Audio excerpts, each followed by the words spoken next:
Hey y'all, Fred here. Thanks so much for joining me today. We're going to do a little cut testing on the old Kershaw Iridium. This is a replica model. This is not the real thing. Our buddy John Emerson loaned this to the channel for us to do some reviews and testing on. He picked this thing up on Temu for 12 bucks, which is a heck of a good deal really for what you're getting here on this knife. I did do a full review on this knife, so if you want to see the full review, look up there in the corner. You will see a link. Maybe I'll put a link down below in the description to the full review. But let's do a quick run through of kind of the good, the bad, the ugly before we get over to the cutting table. It does come in a Kershaw looking box, which is pretty standard. They've been doing these online from China forever now, so we've probably all seen those. I'm trying to do some comparison knives, which most people will recognize or have one of these in your collection. You've got the PM2 and the Para 3, in this case the OK versions of them, which I actually prefer, at least to my other replica knives that we have. You can see the Iridium comes right in between these two, so it's a great medium-sized knife. Let's grab a couple of more quick comparisons. So I'm also doing either the Civivi or the good old Ozark Trail D2 knife. You can see it's a little bit closer to the D2 knife, although it's really still right in between these. The camera perspective makes these look a little bit more than they are. But you can see this is a little bit longer than the Ozark Trails, which is 1/8 inch longer than your typical bench-made bug out. All right, let's bring up the specs real quick and we'll run through these things and get us out of here over to the cutting table. This thing in the full open length is 7.9 inches. So like I said, it's a pretty good medium-sized knife. I have a size large glove. You can see with me choked back, there's plenty of space on the handle for an XL, maybe even a double XL, depending on how fat your fingers are. This blade is a 3.4 inches. You are pretty much getting all of that cutting edge on there. Closed, it is a 4.5 inch handle. The blade thickness is 100 thousandths. Really deceptive because there's a very severe swedge right here that makes it look ultra thin, but you got to measure it back here. Still, 100 thousandths is dead on for like nice thin slicey blade, right? The handle thickness is 4.32. It does have a little bit of a contour to it that's kind of nice. Fills out the hand nicely. These are aluminum scales. This is a little bit of stone wash. You can barely see that right up here on the flats of this knife. Otherwise, it's a satin grind. Interesting that the grind lines on this, you can see, come at a bit of an angle. They're not totally like perpendicular to the blade that I'm used to seeing. And that is the case on both sides of this knife. I don't know if that was intentional. Maybe a little bit of an angle makes the micro edge a little more serrated for cutting power. I don't know, but it was worth mentioning. I thought I would point that out. This is supposed to be a D2 steel. I don't know if that's really the case or not. The weight on this is a little bit more than the original, but still under 3.5 ounces. This is easily pocketable and carryable all day long. Like I said, our buddy John got this thing for 12 bucks on Temu. That is a heck of a deal. I did sharpen the blade. I reprofiled it to a 20 degree. If I would have tried to do an 18 degree, I would have had to try to pull these thumb studs off, and they are locked in there tight, and I just didn't want to damage that, so I reprofiled it to a 20. It was probably a 24 to 26, depending on, I guess, which part of the blade you were measuring, but I measured the angle as I was doing the grinding. Little bit on the soft side, not terribly so. So this one will be interesting. We just don't know what it's going to be. Let's talk about kind of the big takeaways of this knife. The Iridium is an incredibly popular knife for Kershaw. You see it's got their version of the Axis lock. I think they call this the Dura lock, D-U-R-A. The grind, little off angle, but that's not too bad at all. The thumb studs are really grippy on this. It's they're cut so that the little steps on there are plenty grippy, easy to flip out forward or reverse. The action is decent. I say reverse, I can't flip it out reverse. The springs, Omega springs, are not adjustable in this. That matters to you, but I would say the action is pretty much perfectly dialed in, at least to my liking. Not too hard, not too stiff, but not too soft. To me, this is right on target. You've got a little bit of what you might call a finger choil right here, this flat spot. I'm pretty sure that's what that is for gripping down here. And probably as I'm doing my cardboard cutting, this is how I'm going to be holding this knife, is in this forward forward choil kind of area. The big issue, the negatives for this, it does have a reversible pocket clip. This is a good pocket clip. It's a good size. It's a good springiness. Again, you can go check out the full review on that. It is reversible. But the big issue for me with this knife is there's no grip to it. Because this is nice aluminum and it's well done, there's nothing grippy on this knife. There's a little bit of jimping up here, and that is definitely functional. It is cut deep enough to where, you know, you get a little bit of thumb skin locked into there, and it definitely will help prevent you from sliding down on that blade a little bit. But otherwise, as far as the scales go, it's really, I mean, if you got wet hands, you're going to have to be careful with this knife. Because it could be a little slick on the slick side. It's hard for me to use this thing left-handed. It's easy to flip, but it's hard to get this thing back in, I guess, with a little bit of use. But it doesn't matter. Put the pocket clip on the left side, and lefties would have just as much fun with this knife as righties. So there you go. All right, as I mentioned, I did sharpen this down to a 20 degree. Because of that, and because it's a partial flat grind, you know, you've got, it's not going to be quite as slicey as every other knife. I say every other knife, as the knives that I've sharpened down to an 18 degree. However, that being said, you can see this thing is absolutely sharp as can be all the way through. I'm going to rate this a 9.5 just because it doesn't have an ultra thin 18 degree edge on it, but it's nicely done, fresh new grind on it. Let's get over to the cutting table and do some cutting. See you over there. All right, as always, we should start out with the cardboard. Got about 410 square inches, pretty normal. I'm going to go through this pretty quick, trying to get through this fast. It cuts great. This is, you know, if you've ever cut with a bug out or a bug out style knife, you will know what this feels like. There is a little bit of a hump in the middle with that spear point blade and the big swedge on the other side, you know, partial flat grind. But listen, this thing is cutting through this cardboard absolutely great. I'm not feeling really any resistance.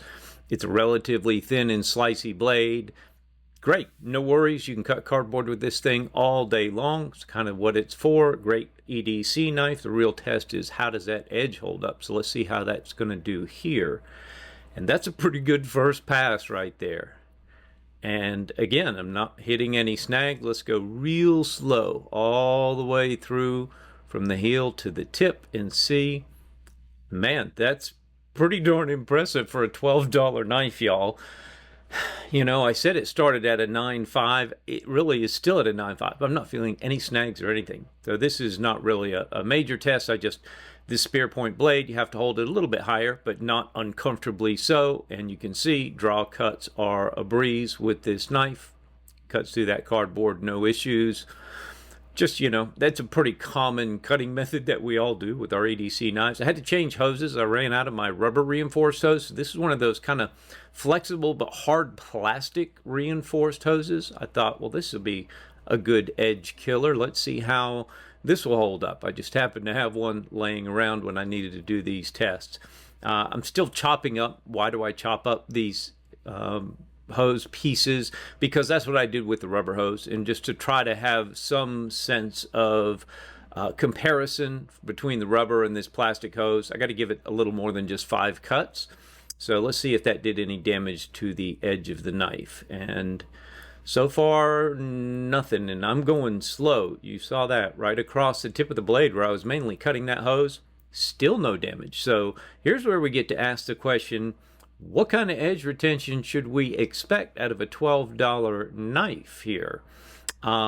This is where it appears to be falling apart a little bit. You can see I am not having much luck cutting through this rope with that knife. It appears that the knife might be just dull as hell.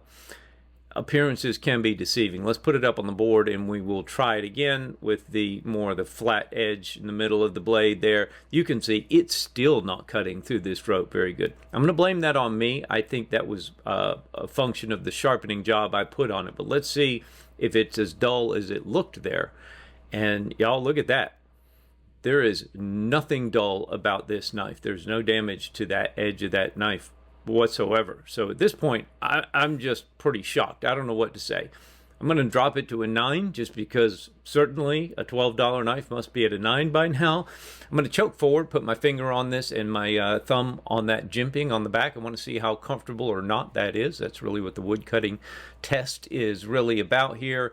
It doesn't have the best bite into the wood. I am feeling the edges at hard aluminum. Now I'm choked back a little bit. Got my finger behind that front choil there. Try to get a little more power into that grip. A little bit of a better bite there, not bad, but I'm definitely feeling the hard edges of this knife. So, not going to be the most comfortable ergonomically, but only when you're really bearing down hard. Otherwise, it was fine. The clip is fine. No big issues. Let's see how the edge held up. And I don't know what to tell y'all. I mean, y'all can see that as good as I can here. Trying to go slow, get every inch of that blade from the heel all the way to the tip. This is just me not holding that paper good. I'll flip it over and we'll try some cutting again. You can see it's going pretty cleanly and easily through everything here. It definitely, there's no major snags. It's not holding up on any portion of that paper. So I'm going to be a little aggressive here and knock it all the way down to an 8 after the wood. So let's get it on the strop and see how well it strops back up here.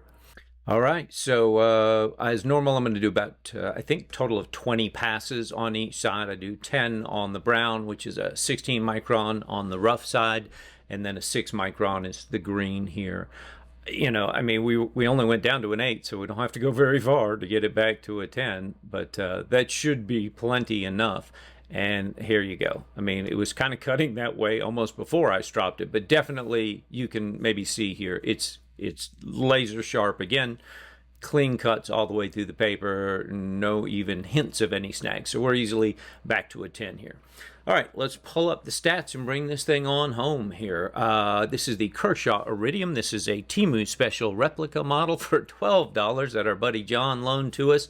The normal Kershaw Iridiums are not that expensive, and they come in a D2 steel. So I'm having to really wonder here, y'all, after the test that we just witnessed, is this maybe also still a D2 steel?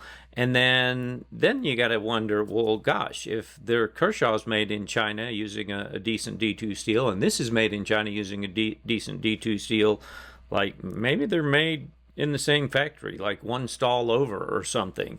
I don't know. I don't know how to explain all that, but I can tell you this steel definitely performed like a pretty decently treated D2 steel. We've tested lots of D2 steels here that have tested as bad or worse than this one. I did resharpen it prior to doing the test. As I mentioned earlier, it was 20 degrees, so not the sliceiest ever. I skipped over the Knife Steel Nerds would rank a good, well heat-treated D2 steel as a 5 out of 10 on their edge retention scale. So we started at a 10 out of 10. I cut 410 square inches of cardboard, and nothing changed. I mean, it was the same after the cardboard as it was before. I gave it a 9.5. I think if you go back in the video, I actually said I'm starting this knife out at as 9.5. I put it as a 10 here on this one. I did our 5 hose cuts, that hard reinforced plastic hose, still a 9.5. Nothing, no damage whatsoever. We did 10 rope cuts. That was terrible, made it look like I was trying to cut with a butter knife, yet there was no damage to that edge. It was still a 9 out of 10. Did all of our bunch of wood cutting there, really bearing down on it, and I was pretty aggressive in knocking the score down to an 8. I think in fairness, 8.5. Some people might even score that a 9 out of 10, but let's call it an 8. Fine, good enough.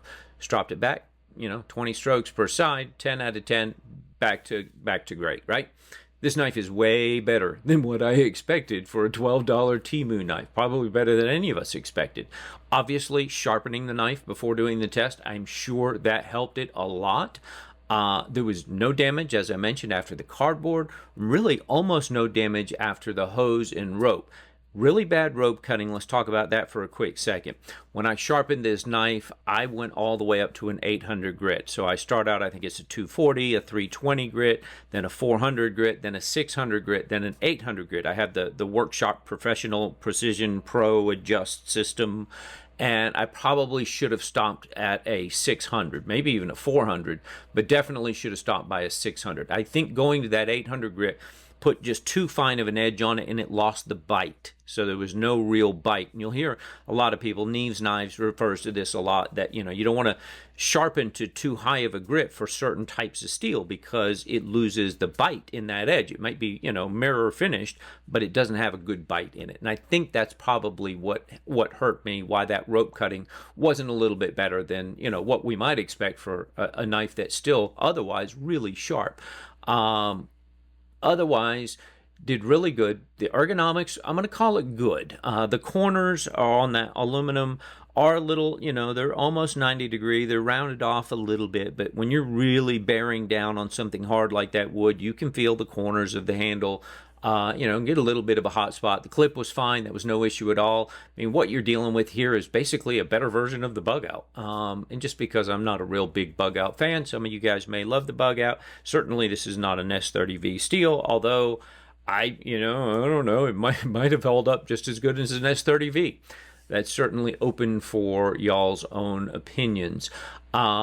Otherwise, it holds, it carries, it cuts, it feels like, you know, a bug out sized shape knife. Did really good. Excellent. It has really good action. I mentioned this at the beginning.